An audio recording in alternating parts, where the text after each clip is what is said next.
잠언 25장 16절에서 28절까지입니다.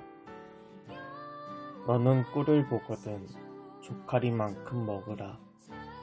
과식함으로 토할까 두려우니라. 너는 이웃집에 자주 다니지 말라. 그가 너를 싫어하며 미워할까 두려우니라. 자기의 이웃을 쳐서 거짓 증거하는 사람은 방망이요 칼이요 뾰족한 화살이니라. 환난 날에 진실하지 못한 자를 의뢰하는 것은 부러진 이와 위골된 발 같으니라. 마음이 상한 자에게 노래하는 것은 추운 날에 옷을 벗음 같고 소다 위에 식초를 부음 같으니라. 내 원수가 배고파 하거든 음식을 먹이고 목말라 하거든 물을 마시게 하라. 그리야 하는 것은 핀 숯을 그의 머리에 놓는 것과 일반이요 여호와께서 내게 갚아주시리라. 북풍이 비를 일으킴같이 참소하는 혀는 사람의 얼굴에 분을 일으키느니라. 다투는 여인과 함께 큰 집에서 사는 것보다 움막에서 혼자 사는 것이 나으니라. 먼 땅에서 오는 좋은 기별은 목마른 사람에게 냉수와 같으니라. 의인이 악인 앞에 굴복하는 것은 우물이 흐려짐과 샘이 더러워짐 같으니라. 꿀을 많이 먹는 것이 좋지 못하고 자기의 영화를 구하는 것이 헛되니라. 자기의 마음을 제어하지 아니하는 자는 성읍이 무너지고 성벽이 없는 것과 같으니라. 아멘.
오늘도 하나님의 은혜가 여러분에게 가득하길 소원합니다. 우리는 한 주간 지혜의 말씀을 살펴보았습니다. 아픔과 상처받은 나를 위하여 술 취하지 말고 진리를 따라 타인을 기쁘게 해야 합니다. 또한 악인의 형통함을 보며 부러워하지 않고 나로부터 정의를 시작해야 합니다.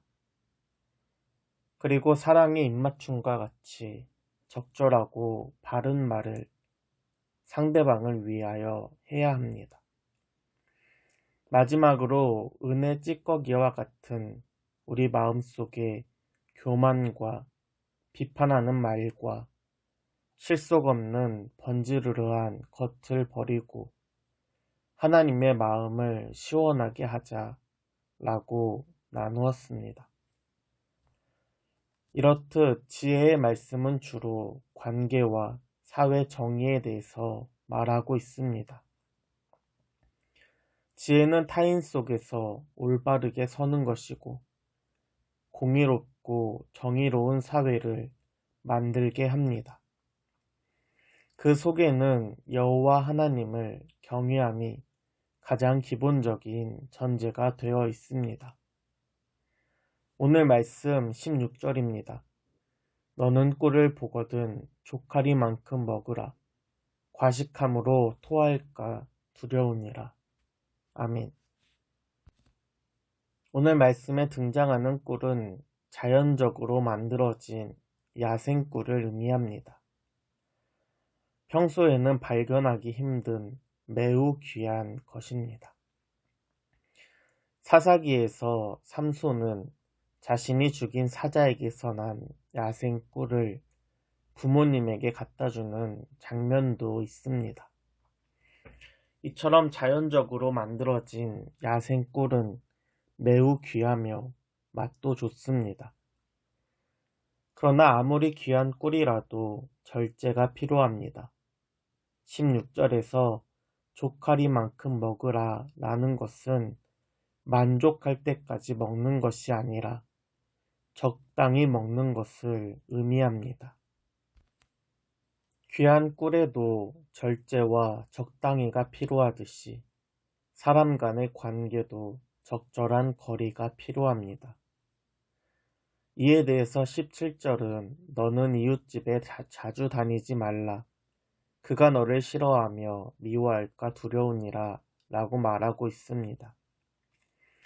만날 때마다 기분 좋은 사람과 이웃들이 있습니다. 만나면 기분 좋고 시간 가는 줄도 모릅니다. 그러나 이웃집에 자주 다니면 안 됩니다. 여기서 자주는 매일매일 출석하듯이 만나는 것입니다.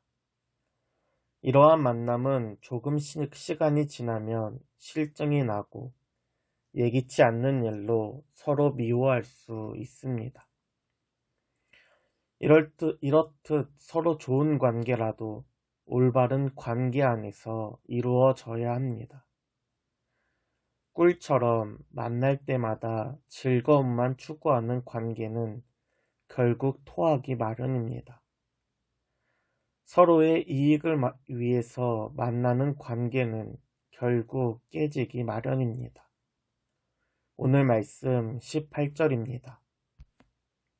거짓말로 이웃에게 불리한 증언을 하는 사람은 망치요, 칼이요, 뾰족한 화살이다.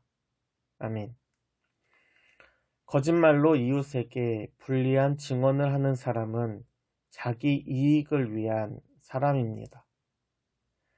자기 이익을 위해서라면 거짓 증거도 서슴없이 하는 사람입니다.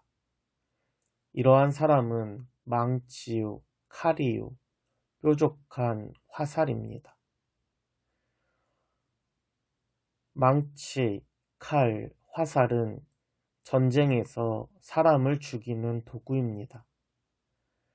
관계 속에서 이익이 전제된 관계는 결국 망치로 머리를 맞는 충격과 칼에 찔리는 아픔, 화살과 같이 살을 파고드는 상처를 줄 수 있습니다.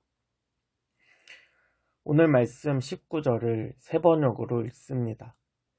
환난을 당할 때에 진실하지 못한 사람을 믿는 것은 마치 썩은 이와 뼈가 부러진 다리를 의지하는 것과 같다. 아멘. 진실하지 못한 사람을 믿는 사람은 결국 이가 상하고 다리가 부서져 머리부터 발끝까지 만신창이가 될 것입니다. 이러한 관계는 고통 속에서 고통을 더해줍니다. 20절의 표현처럼 이미 마음이 상한 자에게 노래를 부르게 하여 마음을 상하게 하고 마음을 더욱더 상하고 굴욕적이게 합니다. 또 이미 추위에 떨고 있는 사람의 옷을 벗기고 상처 위에 식초를 부어 더욱더 쓰라리게 만듭니다. 그러나 이와는 반대로 올바른 행동과 관계는 다릅니다. 오늘 말씀 21절입니다. 내 원수가 배고파하거든 음식을 먹이고 목말라 하거든 물을 마시게 하라. 아멘. 배고픈 사람에게 음식을 먹이고 목마른 자에게 물을 주는 것은 당연한 일입니다. 그것이 비록 원수일지라도 당연하게 음식을 먹이고 물을 마시게 해야 합니다. 이에 대해서 오늘 말씀 22절은 이렇게 이야기합니다. 그리하는 것은 핀 숯을 그의 머리에 놓는 것과 일반이요 여호와께서 내게 갚아주시리라. 아멘. 어떻게 원수에게 음식을 먹이고 어떻게 원수에게 물을 마시게 할 수 있을까? 그것은 하나님을 경외하기 때문에 할 수 있습니다. 하나님 안에서는 당연한 것이요 일반적인 것입니다. 원수에게 최고의 복수는 악을 악으로 갚는 것이 아니라 악을 선으로 갚는 것입니다. 이는 원수의 머리에 뜨거운 숯을 놓는 것과 같습니다. 진정한 변화와 회개는 오직 사랑으로 가능한 일입니다. 아무리 귀한 꿀이라도 절제가 필요하듯이 올바른 관계 안에서도 절제와 상식이 필요합니다. 이는 여호와를 경외하는 마음이 전제되어야만 합니다. 절제되지 않은 관계로 원수를 만드는 것이 아니라 하나님 안에서 올바른 관계, 적절한 관계를 통하여 원수도 친구로 변하게 하는 지혜와 은혜가 저와 여러분의 삶에 가득하길 소원합니다.